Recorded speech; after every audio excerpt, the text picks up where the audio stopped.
How you going, people? Out here feeding the horses. Smokey's out here running around. I don't know if you can see him through the grass over there. I know some of you guys. He's being a crazy cat. He hasn't attacked me this morning. So I wanted to share a funny freaking story with you that I thought was freaking hilarious. Of course, racist alert. Some people may find this story racist, and I'm picking on people of color because white people don't have any color, so we're not people of color. We just people who pick on whatever. Freaking liberal left wing. Hey boys. Hey buddy. Alright. So, it's not Starbucks coffee. So I just did a video on the 1100, the shotgun with the O-ring. And I did some research, did some calling, tried to call Remington, trying to get some specs on it, but you can watch a video if you have a Remington 1100 shotgun semi-automatic for the gas. Most guns are blowback or gas systems, and Remington happens to be a gas system like an AR, unlike a lot of pistols are just blowback. So, I go to this place in Dallas, what is it? D&H or H&D, it's in the video, distributors. And I call the guy and I go, hey man, I got this shotgun, it's got this O-ring, I need the exact size, you guys are an O-ring company, that's all you do is sell O-rings. If you want something done right, if you want to know about something, go to the person that's all they do. I've said it for years. You go to these people who do this part-time, green screen, he's part-time mall cop, part-time freaking preacher, part-time YouTube expert. So when you want something done right, go to somebody who does it all the time, who's got experience in it, who's done it for a living. O-ring company, talk to the dude. I explained the problem. He's like, well, you know what? Bring the shotgun down.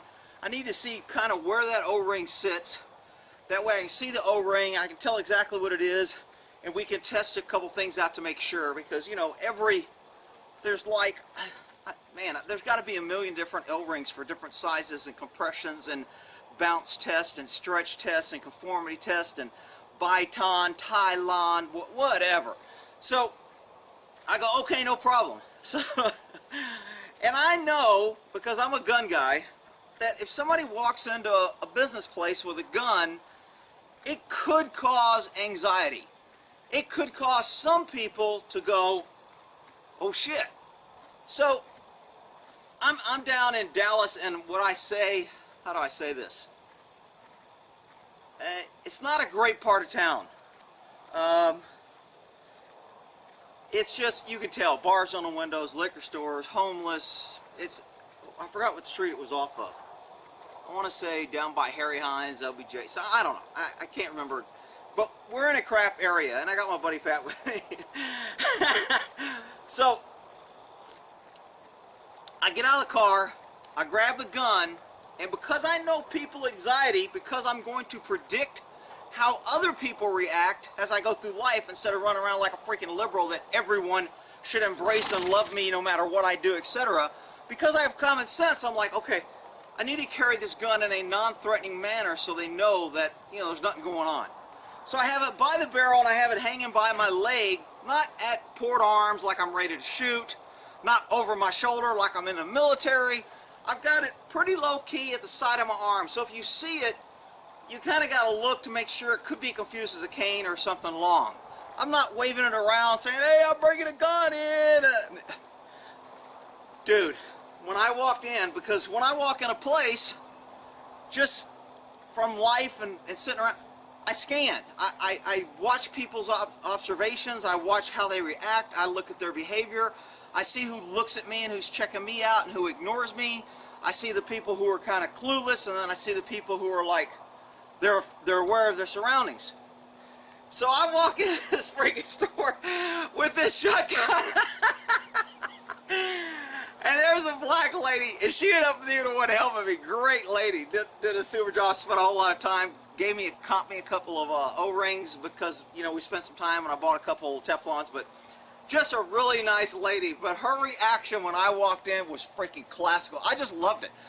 So she's kind of, if the counter's here, she's like right here, and I'm walking in where the camera's at.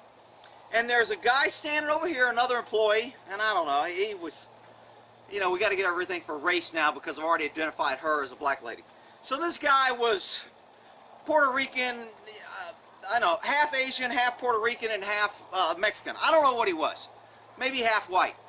But, so then we have another dude over here, a white dude, that's working and helping somebody over here. So there's 3 people at this counter. And there's maybe 2 or 3 customers. There's 3 customers, different people.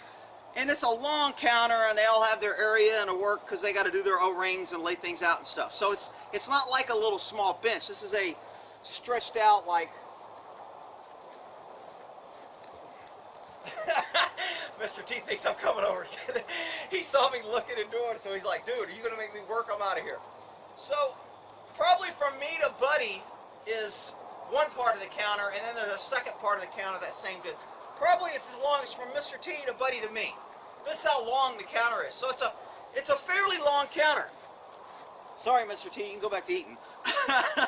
He's like, stupid human trying to catch me. I'm paying attention. Mr. T's always paying attention. You see, Buddy? Buddy's a little liberal. He's kind of like, la la la la, I'm eating, I'm happy, nobody's going to bother me. Mr. T's like, hell no. Everybody's trying to catch me, work me, or do something to me. I got to be on guard. But that's just the difference between old experience and young inexperience. But I digress. Got into my horsey stuff.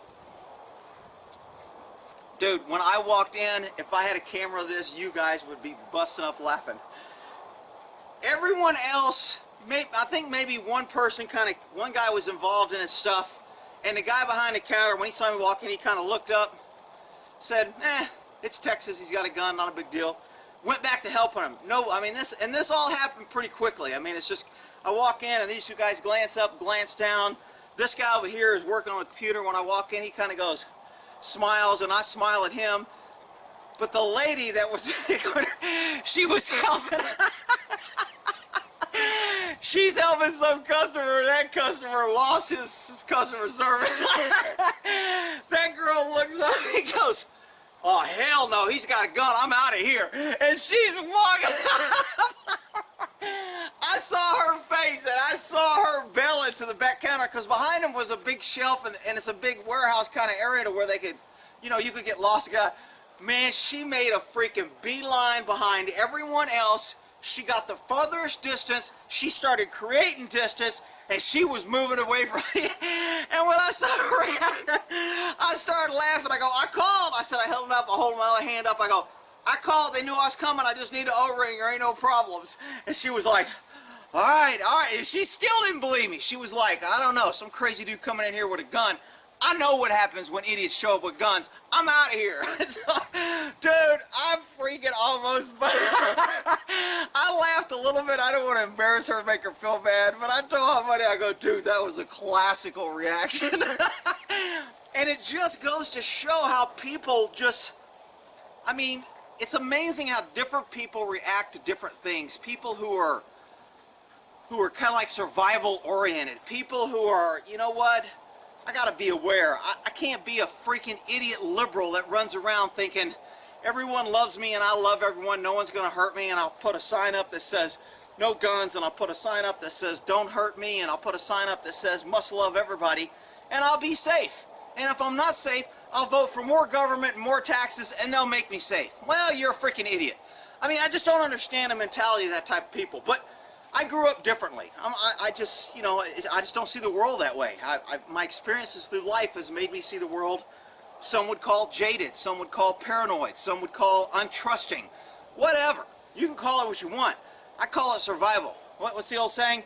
Beware of men who are alive, or beware of old men who survived a profession where most men die young. Something like that. There's a little saying out there that kind of says, you know what? If somebody's been in a profession where a lot of guys die young and he's still around, he might know what's going on a little bit. He could be lucky, could have been a pansy hiding in the back room the whole time. I don't know. It's not always 100% true, but it's more true than not true. But I just had to share that freaking story because I just thought it was freaking hilarious, man. Total different reactions from all 3. I mean, and as soon as I got the gun on the counter where I could lay it down, I took the nut off and I pulled the barrel off because that's where the washer was, so I could show them how it fits. And I know somebody will say, well, why didn't you take it down, break? Because I didn't want to end up dropping a barrel and carrying 4 different pieces and all. I mean, it wasn't a big deal. In Texas, you can carry an open gun. I can carry an open gun anywhere I want, all the time. So it's not, I wasn't breaking the law.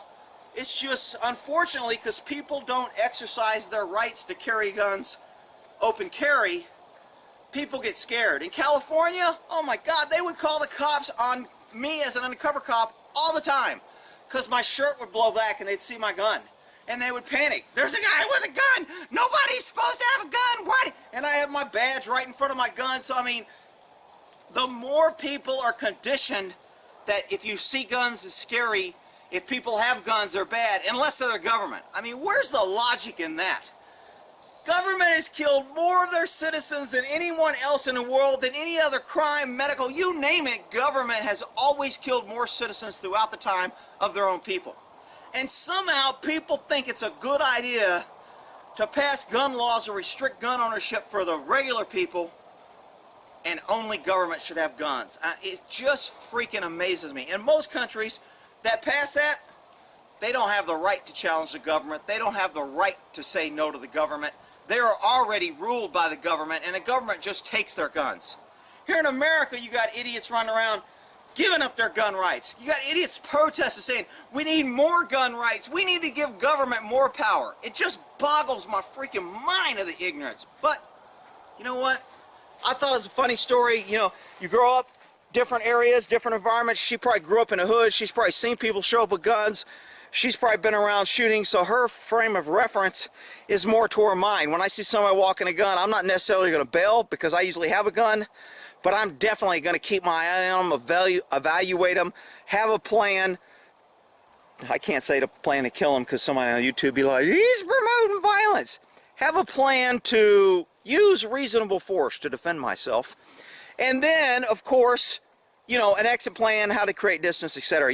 I mean, I thought the girl was great, and she ended up helping me and coming back, and she asked, she didn't know much about guns. She's like, what kind of gun is that? What kind of bullet does it shoot? And she didn't know the difference between a shotgun and a rifle and why gas, and she was trying to understand because she was in O-rings on how an O-ring and a gun kind of go together.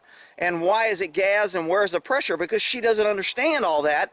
I mean, people that don't have an AR probably don't understand it real well. That when you fire a gun, there's gases and compression and pressures in a barrel. And if you have a hole in that barrel, pressure comes out of that barrel besides at the end of the barrel. Pressure comes out of that barrel, and that pressure goes into a gas tube or gas system or gas rings, which creates pressure to move the bolt and eject around and to put a new round in. That's kind of Greek to a lot of people. If I explain that to most liberals, they'll be like, they're just scary ARs and that's all they do is hurt people and they just sit around the table and shoot people for no reason. We need to get rid of them and give them to the government. Well, you're a freaking idiot. All right, well, out there, Buddy Miss T, you're good boys.